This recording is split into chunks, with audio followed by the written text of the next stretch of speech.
Hey guys, welcome back to another video on my channel. If you're new to this channel, please subscribe, like all my content, put all your comments and suggestions in the section below, and check out all my other videos once you're done watching this video. And in today's video, we're going to be doing another updated 2024 map. It's been a little bit since I did my last projection, around 2 weeks, and we're going to make probably my third or second to last prediction today. As soon as I started filming this video, I found out that Atlas Intel, one of the most accurate pollsters, probably the most accurate pollster in the 2020 election, actually released their final poll for the national average. And I do have Trump up in the popular vote by 3 points, which is pretty crazy to say the least if that ends up happening. They also have Trump in winning in every single swing state, except he's losing Wisconsin by around 0.7 and North Carolina by around 0.7 also. So Trump would end up winning the election with, I believe, 280 to 290 electoral votes because Harris would take Wisconsin, North Carolina. But it's fairly interesting. Obviously, it hasn't been added into the average yet because I have just found that out as I started filming this video.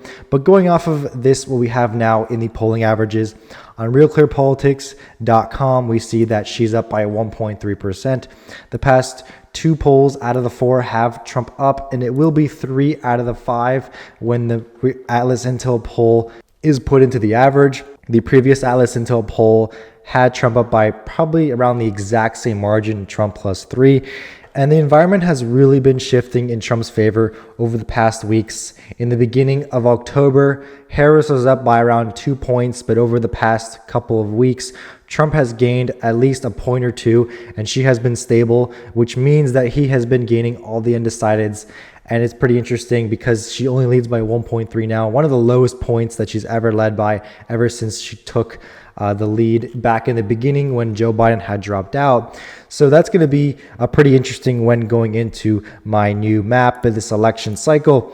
And since I think now the popular vote is possible that Trump even wins it, I say right now there's probably a 35% chance that Trump wins the popular vote. She probably has a 65% chance to win it. I do now believe that she's going to win the popular vote by only half a point. Right now I'm projecting a D plus 0.5 in the final margin just because of the data we've gotten recently is looking really bad for her. But let's go in this map now and fill out our safe states. The safe states is states that are 12 percentage points or more in each column for each candidate.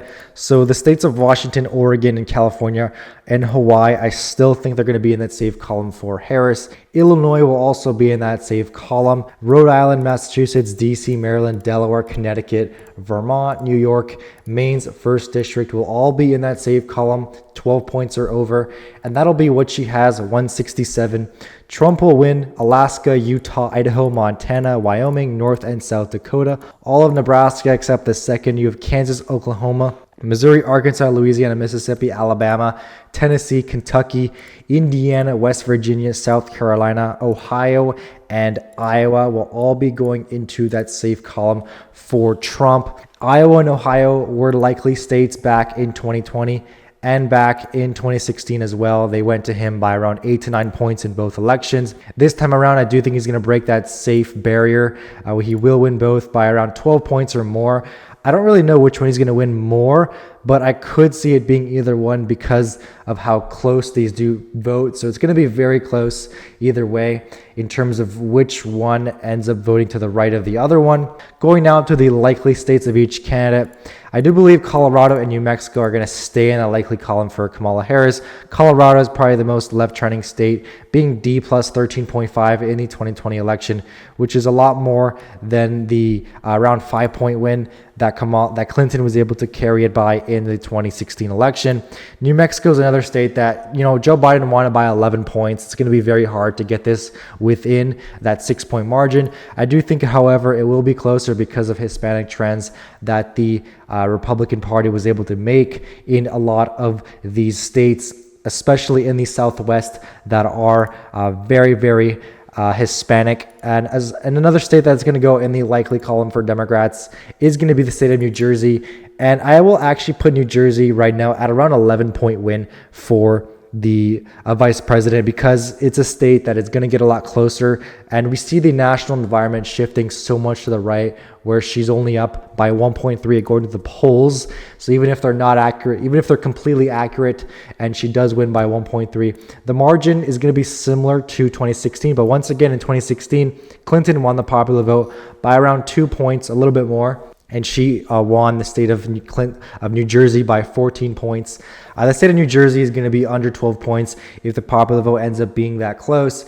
And the state of New York, I do expect it to stay in the safe column as I have put it, but it's going to be a lot closer than we expect.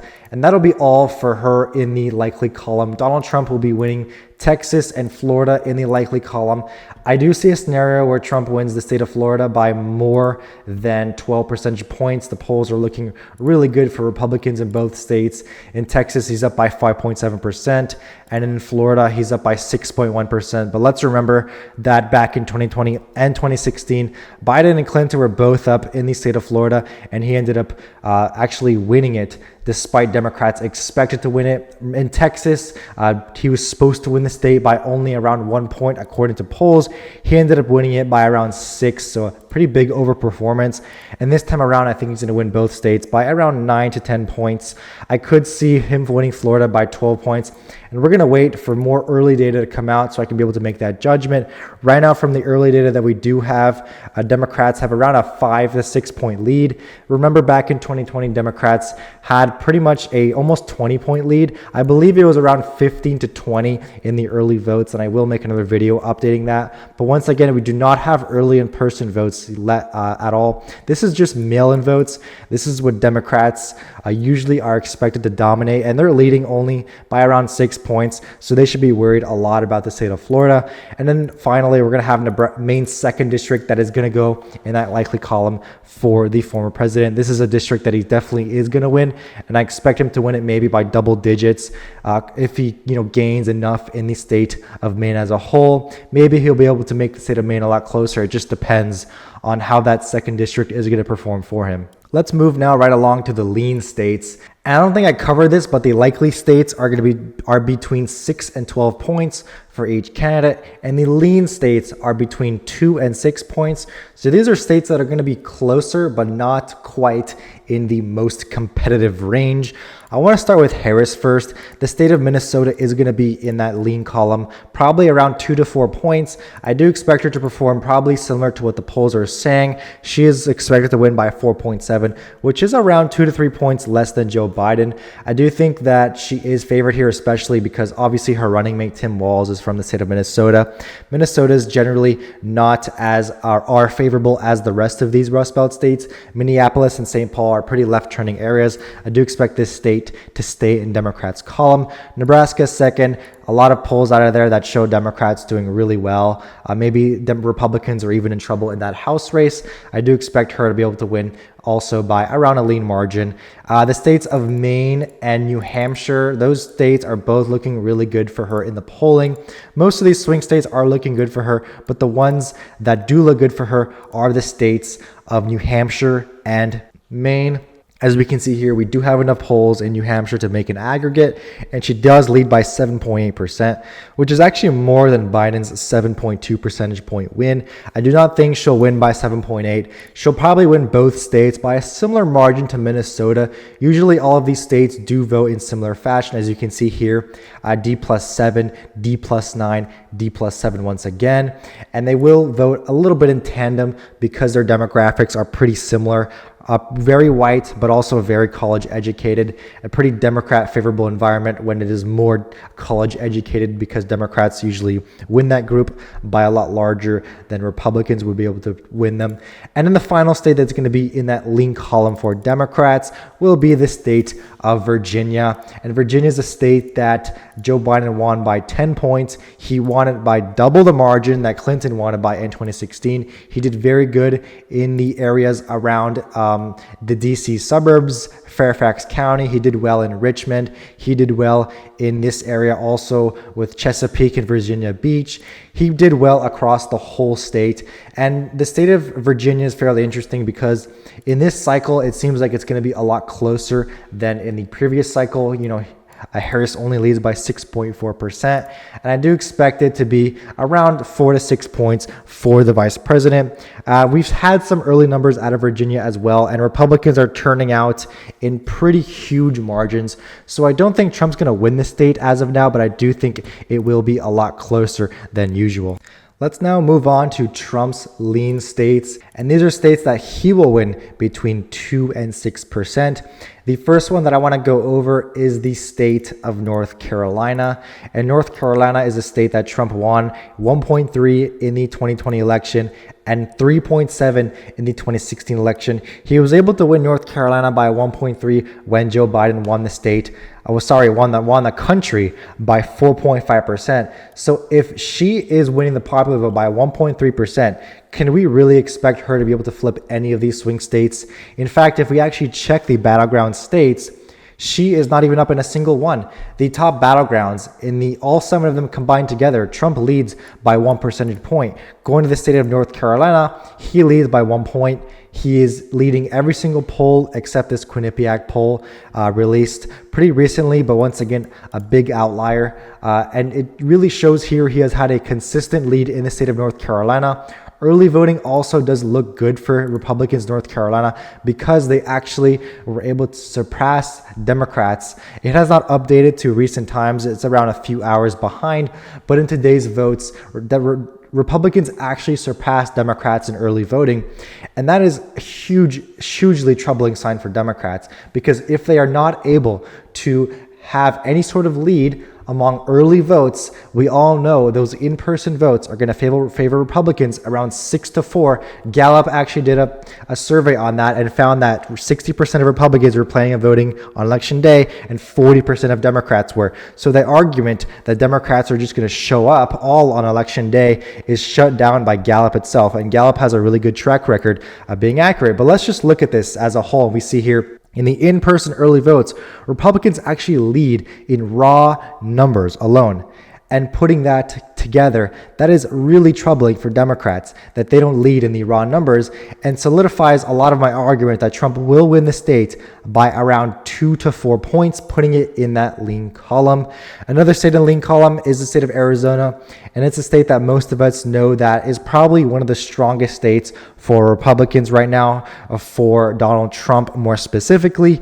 The early numbers have also come out. It has not been added to Vote Hub just yet, but the early numbers actually have Republicans in the lead right now by around 3 points, I believe. The polling also looks really good for the former president. He leads by the largest out of any swing state.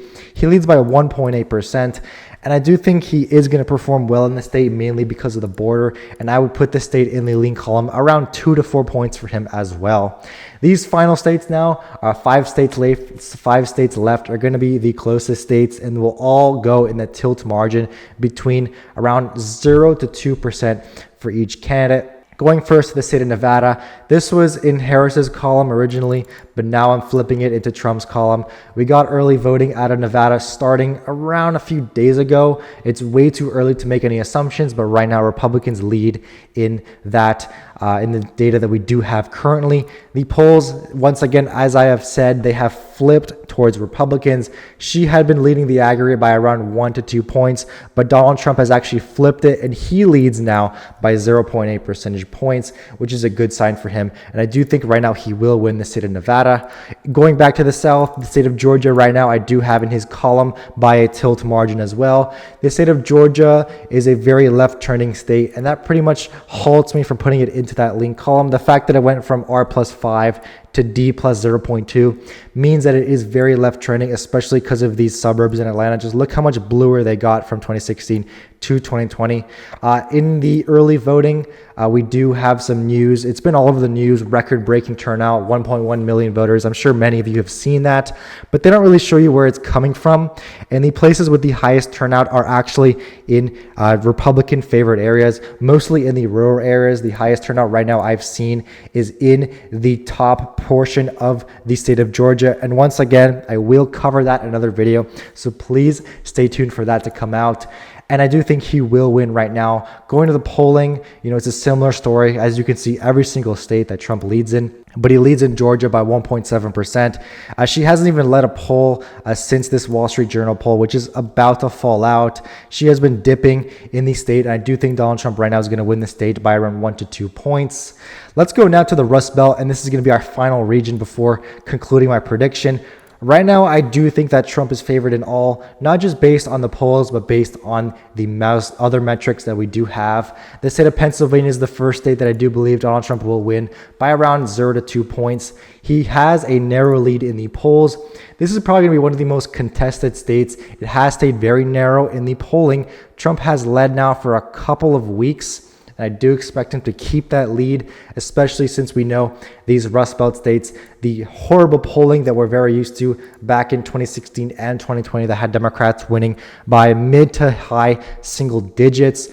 This is a state that Joe Biden had a lot of turnout with because he is from the eastern Pennsylvania. He was born in Lackawanna County in Scranton, and he was able to make a lot of gains in eastern Pennsylvania that gave him the state by around 1 percentage point.